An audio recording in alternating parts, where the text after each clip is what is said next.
Il y a plusieurs choses qui sont arrivées parce que j'ai été abusée avec quelque chose que quelqu'un m'a vendu, un thermopompe. Il a marché un an. Après ça, ils ont été en faillite. Puis j'ai payé 13 500 puis il ne marche pas encore. Puis quand ils sont venus pour le réparer, ils m'ont demandé de faire un contrat de 1000 pour un an. Puis j'ai dit non. Puis là, il est encore là, puis il ne fonctionne pas. Fait que c'est moi qui ai été payé encore. C'est encore de la maltraitance. Moi, j'appelle ça de l'abus, mais les gens appellent ça de la maltraitance. C'est ça. Y a-t-il d'autres situations? Vous avez été victime de maltraitance dans votre vie? Ah, je peux en compter beaucoup, dans ma jeunesse aussi. Si on parle plus Mais des vers personnes les âgées, aînés, là. ouais. Des aînés, parce que c'est nous autres, réellement, c'est nous autres qui est la cible, je vais dire comme qu'on dit. On est réellement, je ne sais pas pourquoi que toutes les personnes abusent de nous autres, mais c'est parce que peut-être que on est plus sensible aux gens, puis on essaye, on n'a pas d'amour, des fois on est tout seul, on n'a pas d'enfants, mais on a des enfants, ils viennent pas nous voir, ils pensaient que juste quand ils viennent, c'est juste pour avoir de l'argent, fait que ça, c'est encore de l'abus. Fait que c'est toujours comme ça, fait que faut toujours faire attention, parce qu'on n'est pas... on n'est pas réellement des personnes qui pensent avant de faire quelque chose. Tantôt, on a parlé de votre petite fille. Oui. Ma petite fille écrivait sur l'Internet. Puis là, elle est venue en contact avec un jeune homme qui restait en Philippines. Fait qu'elle est partie pour Philippines pour un an, elle s'est mariée là-bas. Puis elle n'avait pas de sous là-bas, elle n'avait rien mangé, fait qu'on y envoyait de l'argent. Fait qu'on a envoyé de l'argent pour qu'elle revienne ici au Québec. Puis quand elle est revenue, ben, elle n'avait pas d'argent, elle n'avait pas de place. Fait que moi, j'ai dit, viens-t'en chez mamie. J'ai dit, mamie va te garder. Fait que là, je l'ai gardée. Au bout de 6 mois, elle a eu une amie qui est rentrée en bas. Fait que moi, j'ai descendu en bas pour voir qui c'était. C'est ma maison.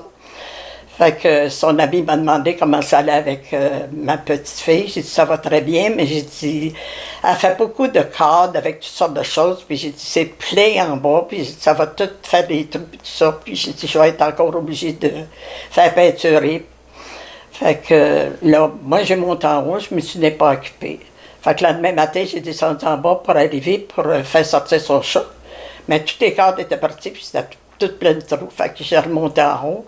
Ah, j'ai dit, oh non, ça se peut pas. Fait que j'ai appelé ma fille, j'ai dit, Rebecca est partie. Elle a dit, oui, elle est rendue chez sa sœur. J'ai dit, OK. Fait que dans l'après-midi, j'ai reçu une lettre en me disant que j'étais jalouse, que je ne l'aimais pas, puis que j'avais jamais rien fait pour mes petits-enfants, puis que je fouillais dans ses affaires pour savoir qu'est-ce qu'il y en a, puis que j'étais pas une bonne grand-mère. Puis après ça, elle m'a dit que j'étais une pomme pourrie. Puis elle dit, tous les enfants t'aiment pas pour ça. Fait que là, ben moi, je me suis mis à pleurer, puis j'ai encore de la misère à l'accepter. Je m'excuse. Pas de problème. Puis là, elle me parle pas, puis c'est arrivé la même chose avec sa soeur. Sa soeur n'a pas eu soin, elle a eu soin de la petite, puis elle ne parle pas du tout. Fait que ça arrive dans toutes les familles, mais réellement, là, ça nous fait beaucoup de peine, puis on a de la difficulté à accepter ça. Moi, j'y pardonne, mais elle ne me parle pas, puis ça me fait mal, puis surtout que je suis malade. Elle a un cancer, puis je ne sais jamais à quelle minute je vais partir. J'aurais aimé ça qu'elle vienne, mais c'est impossible. J'ai beaucoup de peine. Beaucoup, beaucoup. Puis réellement, ça me fait très mal. Puis là, excusez, c'est l'émotion que j'ai. Puis là, mais je ne sais pas.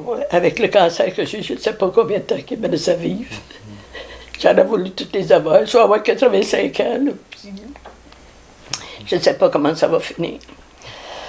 Fait que j'ai fait ce rapport-là pour montrer au monde qu'on n'est jamais à l'abri de la maltraitance, jamais, jamais. Que ce soit nos enfants, que ce soit nos petits-enfants, que ce soit nos voisins, nos maris, on n'est jamais, jamais à l'abri de la maltraitance. Fait que s'il vous plaît, là, les personnes âgées, faites attention à ça. Puis je suis très contente de faire ce rapport-là avec les jeunes. Puis je vous remercie beaucoup, tout le monde. Puis que Dieu vous protège et vous garde en vie. Merci. Je vous remercie.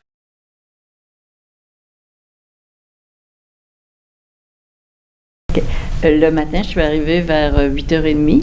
C'était l'heure du déjeuner.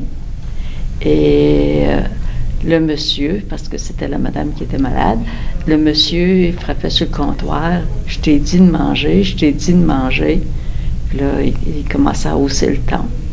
Je suis arrivée, je lui ai dit « Écoute, je me déshabille, parce que c'était l'automne, j'avais un manteau. Je me déshabille, puis je viens aider à l'alimentation. Je vais lui aider. » Et le temps que j'allais porter mon manteau, il a encore frappé sur la table. « Je t'ai dit de manger. » Là, je suis arrivée, je lui ai dit « Écoute, je vais m'en occuper ce matin. Laisse-moi faire, je vais m'en occuper. Elle va prendre son déjeuner. » Et c'est ce que j'ai fait. Puis, c'est arrivé une autre fois aussi, lorsqu'elle a été admise à la résidence, un centre d'hébergement, où il l'a tiré par les cheveux, puis lui a dit « Je t'ai dit de manger. » Donc là, il y a eu un abus physique. Oui. Okay. Et ça, c'est pas toléré dans notre centre. On a rencontré le monsieur. Le monsieur vient voir sa conjointe, mais jamais la porte est fermée, parce qu'elle a une chambre privée. Jamais la porte est fermée quand lui est là, avec elle. Donc le monsieur, c'est son conjoint? C'est son conjoint. Qui n'est pas dans la résidence? Non, il n'est pas en résidence, lui, actuellement. Okay. Donc, quand vous avez été témoin de cette situation-là, quel a été votre premier réflexe? Je lui ai dit que c'était pas un comportement adéquat et que je voulais plus qu'il fasse ça. Puis, sa fille, qui était proche pas mal de madame, a dit que ce n'est pas la première fois qu'il faisait ça. Parce que moi, j'en ai parlé avec sa fille. Puis, quelles sont les mesures que le centre a prises pour s'assurer que ça se reproduise plus? On le surveille quand il est avec elle. Que la porte est toujours ouverte. Et quand elle est assise au salon, monsieur s'assoit au salon avec elle. Puis là, on a encore un œil vraiment... On le surveille beaucoup. Donc, c'est pas parce qu'ils sont plus à la maison que le comportement cesse? Non, ça ne change pas. C'est que monsieur n'accepte... Il y a de la difficulté à accepter la maladie de madame. Parce qu'il ne comprend pas que... Elle ne se souvenait plus où c'est qu'elle était la chambre de bain, comment ouvrir la télévision, comment se servir du micro-ondes. Il dit, je comprends pas. Il dit, ça fait 35 ans qu'on est dans cette maison-là. Donc, il y a une incompréhension, puis il y a sûrement de l'impatience aussi. Oui, c'est ça. Puis la fatigue aussi, parce que toujours qu'il la surveille, parce que si elle sort dehors, elle ne saura plus comment s'orienter pour revenir. Mm-hmm. Dans le fond, ce que vous faisiez, c'est d'accompagner la dame. Oui, puis lui pouvait vaguer à ses occupations, aller faire l'épicerie. Alors, puis moi, je sortais dehors avec elle. Et elle aimait beaucoup écouter de la musique. Puis je lui faisais écouter de la musique, je lui faisais de la lecture pendant les 6 heures que j'étais là. Souvent aussi, c'est moi qui lui donnais son dîner. Est-ce qu'il y a d'autres éléments du cas que vous n'avez pas mentionné? Non, c'est vraiment ce que j'ai vécu. Assez que ça m'avait traumatisé de voir ça. Parce que je ne pensais pas que monsieur pouvait être agressif envers sa conjointe. Je vous remercie d'avoir pris le temps de partager cette histoire avec nous. Merci. C'est moi qui me fait plaisir.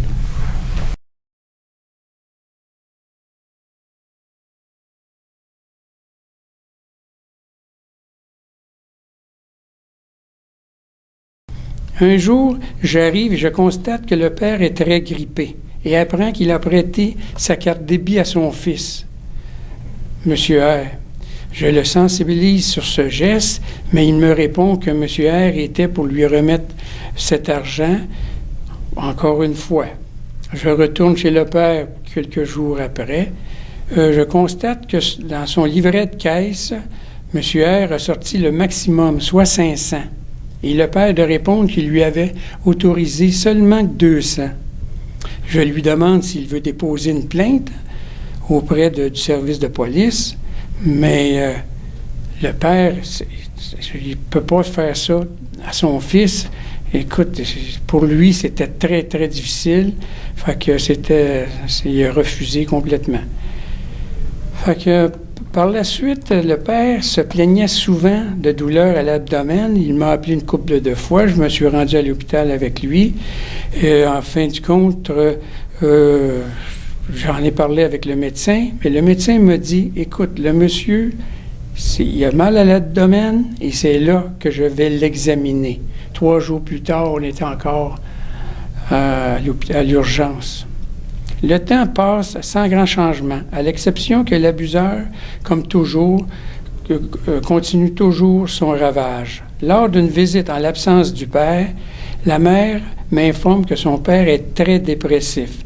Je communique avec le travailleur social qui est en vacances, mais il y a un remplaçant. Ce dernier me répond qu'il va s'en occuper.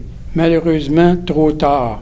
Le lendemain, le père se rend sur le bord de la rivière des Prairies et se jette à l'eau, et ce, en février. Il est mort d'un arrêt cardiaque. Mais croyez-vous que l'abuseur va arrêter?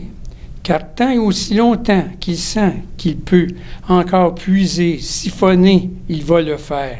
C'est ce qu'il a fait.